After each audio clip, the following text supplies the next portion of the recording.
All right, I'm ready here for it's Anson Green coming from Texas, and I'm very thrilled to be with everybody today. I'm the State Director for Adult Education and Literacy, and I'm real excited about wrapping up the week this week by having a full Texas menu here for you on what we've done, because I've been in adult education for 25 years, and I don't think I've ever seen such a rapid transition for a whole state happen as quickly as we've been able to kind of bring Texas remote in the last 2 months. And that's the story we want to tell today. It's a story of things that I did and my team did at the state level, how we were supported through our really fantastic professional development system that Debra Hargrove will be speaking to. And then we will get to hear how those kind of structures helped education really expand out of Tyler, Texas, through Ashley's presentation on Wakelet. So I want to talk just a little bit about what we do here in Texas. We were fully remote on April 1st. So really 2 weeks in 14 days, we had the whole state transition to remote and distance education. It's a big state, and that's a big statement. And just to tell you about our state, we have about 80,000 students, 36 grantees, about 65 providers within those grantees. And we run a fully integrated system, meaning our grantees do family literacy, ESL, GED. They do high school equivalency. They do IET, civics, everything in one grant. So it's a very integrated system, and it's also a very nimble system and ready to go and do new adventurous things.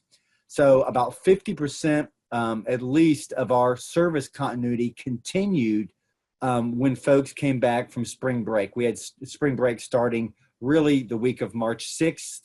And after that, in the first 2 weeks, we had about 50% of the state going remote in different ways. We had developed policy and a dedicated website, which we're going to review in a minute. I put out proposals for additional funding so that we had the money to help our local providers buy the equipment they needed, buy the laptops, go get the licenses, get the mobile messaging licenses and things like that to go remote. And then as we'll hear from Debra Hargrove, the professional development system was just tremendous for us, because we had to train on these different apps, these different mechanisms, these different delivery mechanisms, as well as our distance learning systems. And we did that through a professional development system that is just fabulous and has really stood up for us in a very big way. Just to give you an example, last Friday, when we did our Best Plus 2.0 remote testing training, in one day we had 600 people trained on testing on Best Plus. So it just shows you how deep we can go. And then we have an expert help desk that Ashley that you'll hear from later on is a part of, that helps our local practitioners use different software and apps. Going to the next slide, I wanted to just say that in Texas, I think we were so successful because distance is not an option in Texas if you live here, and distance education is not an option for my grantees. All of our grants require distance learning, and we have a lead staff member that's a required staff position. So if you get a grant from Texas, adult education and literacy, you're going to do distance education. It's not an option. And that helped us really flip the switch. And we have to do that because we're so rural, but it really served us well as we turned the light switch on and took the state remote after spring break. Every grantee provides a distance learning plan that they describe what they're going to do and all of those kind of things. And when I'm saying distance learning, I'm talking specifically about kind of what you're doing in the realm of the National Reporting System distance learning definitions, with specific software, with specific curriculum. We have 31 different approved curricula for distance learning in Texas. But we do distance learning, and then we've gone remote also, which is really not using a specific software, but that's using Zoom and Google Classrooms and Blackboard Collaborate and those mechanisms. So we have kind of two branches of distance happening in Texas. We have tech integration coaches that really help speed delivery, and that has a badging system so you can become an expert. I know Ashley just got a badge recently as a tech integration expert apprentice. And then we have additional money we put out in capacity and mentoring grants to really spur innovation, spur growth, and expansion. Okay, so here's some tips that I kind of, in reflection, thought of that I think helped us drive so fast towards a distance Texas to address the pandemic here. First off, get out of the way if you're a leader. I didn't put a bunch of roadblocks up. I didn't ask, can we do this? I said, do this. We're going to move whatever you think is going to work for your local areas.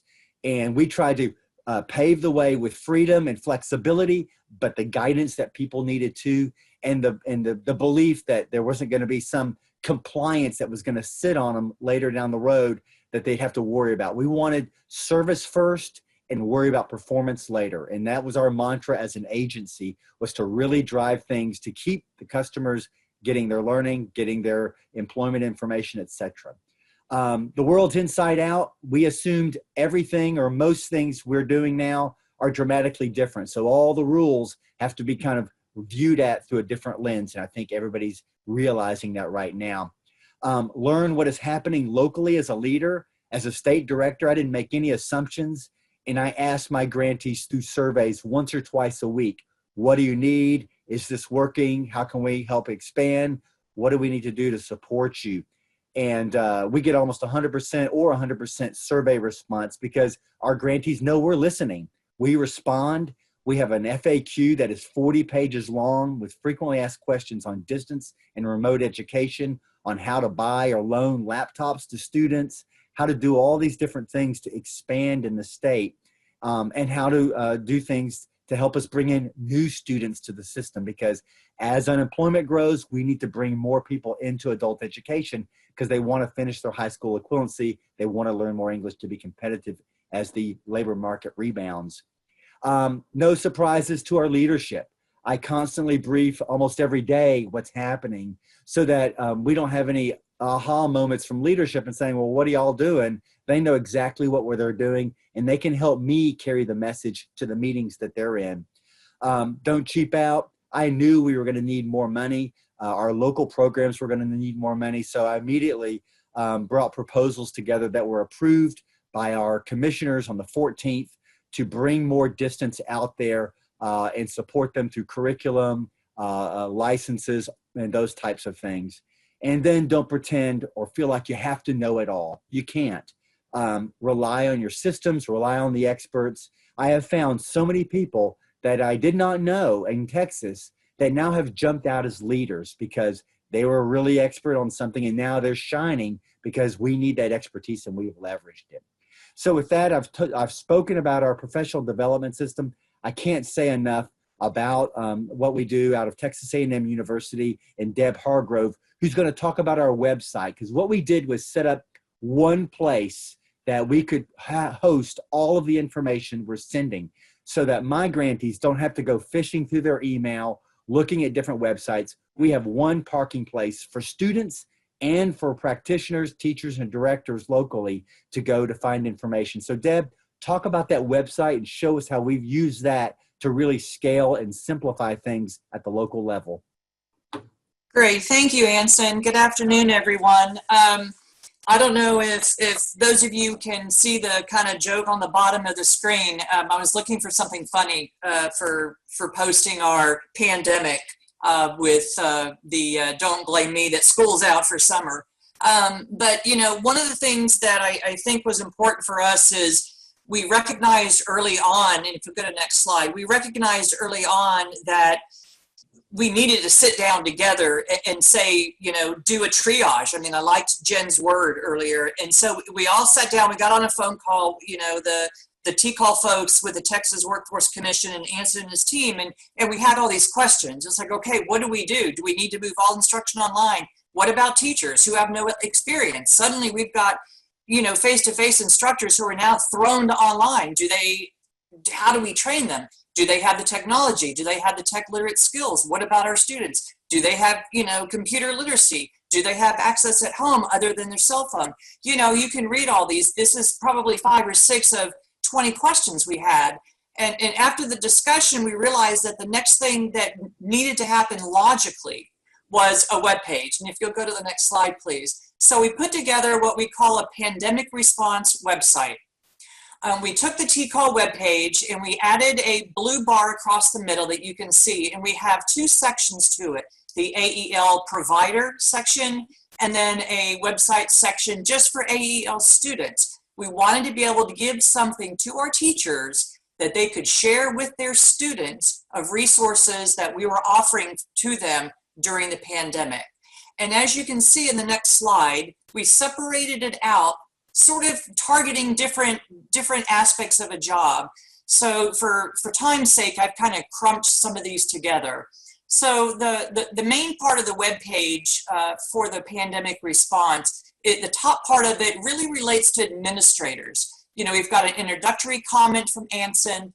Anytime we have phone calls, Anson will do a weekly call with all of the program directors, and we end up getting 200 and something people. So it's not just directors that are getting involved. There are other leadership folks on his team. We record it through Zoom now, and then we post all of those recordings on the pandemic website. So you can see there on that second image under AEL conference calls, anytime Anson says anything to the field or any other type of training that he offers, we record it and we put it out there for everybody to access. He also has communications that come through via what we call transmittals and email, and we always want to make sure that we have access to that, and that's something that we also put on that page. And then on the right-hand side, we had some stuff for teachers. We realized that, especially for those teachers that have been teaching for 30 years, have never done distance learning, and all of a sudden, I'm a distance teacher, what do I do? You know, the first thing we did was put together within, I want to say this happened to us on a Thursday with the website. I think by Monday morning, we had a webinar set up with 4 very knowledgeable virtual instructors to do training on the different types of virtual classroom platforms that they could use, because we have teachers who have no idea what they're doing, have no idea where to begin. And so we did this webinar where we ended up having to repeat it, of Glenda Rose in adult ed. Glenda Rose did a part of the webinar on helpful resources that you can share with your that you could share with teachers. So when they get into that virtual classroom, they're looking around and they're saying, okay, I made it. I created my Zoom room. My students are in here. Now what do I do? And so Glenda shared some ideas on different tips and tools that you could use to engage your students. And then we had additional webinars that were requested because it was so popular. We repeated the Zoom webinars. How do you do Zoom? How do you set up a class? How do you monitor the chat pod? How do you do the participant list? How do you engage the students with the icons and such? And so we did a number of these webinars and we posted them in our PD portal for anybody to access at any time. And then that last image there on that slide is, you know, we wanted to make sure that those folks who are now teaching distance learning, they have a certain software or software that their programs have approved. You know, we have a number of them that you can pick from. But we also wanted to let them know that all of our curriculum providers were offering special packages. They were either letting people have a pilot license for 3 months free, or extending licenses for a longer period of time, or whatever it was. And we thought it was important that we share that information from the curriculum providers to the programs across the state. And so we have a list on that webpage that talks about the curriculum providers. We listed any webinars that the curriculum providers were offering, just so anybody that needs it has access to that information. And then the next slide, please, Jen, is what we call bringing it home. And it was, you know, one of the things that I've experienced, and those of you that know me, you know, we work really hard, those of us in technology, and you feel like you're on all the time. And at the end of the day, you're exhausted.